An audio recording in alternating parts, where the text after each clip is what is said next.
எவ்வளோ ஆசை உங்களுக்கு ஒரு சொந்த வீடு கட்டிக்கணும்னு? எவ்வளவு நாள் கனவு அது? சின்ன வயசுலேருந்தே அது ஒரு கனவு. ஏன்னா வீடே இல்லாமலாமும் சில மாசங்கள் இருந்திருக்கோம் நாங்க. அது அட்ரஸே வந்து வேற ஒருத்தங்க வீட்டில் ஸ்டே பண்ணி படிச்சனால அவங்க வீட்டு அட்ரஸ் போட்டு ஐடி கார்டு வாங்கின கதையெல்லாம் இருக்கு. ஏன்னா நம்ம வீடுன்னு ஒரு அட்ரஸே இருக்காது, அந்த மாதிரிலாம் இருந்திருக்கு. நமக்கு வந்து நல்ல வாடகை வீடு கிடைச்சிட்டா சூப்பர்ன்ற நிலைமை தாண்டி இன்னைக்கு நம்மளோட பூமியில நம்ம இருக்கோம், கீழேருந்து வானம் வரைக்கும் இது நம்மளோட இடம் அப்படின்னு நினைச்ச ஒரு வீடு கட்டது ரொம்ப சந்தோஷம். அதுவுமே பிரபாவுமே அப்படிதான். அவங்களுமே சின்ன வயசு நிறைய கனவுகளோட இருந்திருந்து அவங்க வீட்டில் வந்து ஏதோ ஒன்று வரைஞ்சு வச்சிருந்தாங்க, இது நம்ம லேண்ட் அப்படின்னு வரைஞ்சு. அந்த வரைஞ்சு வச்ச பேப்பர் அடிக்கடி பார்த்து நம்ம இங்கே போயிடுவோம்ல நினைச்சு அது கைவிட்டு போயிடுச்சு அவங்களுக்கு.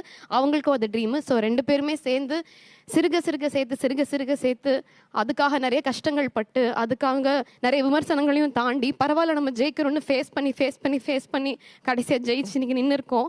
நேற்று தான் கிரகப்பிரவேசம் முடித்தோம். நேற்று நைட் அந்த வீட்டில் தூங்கியே ஆகணும்னு சொன்னாங்க. தூங்கிட்டு இன்னைக்கு காலையில்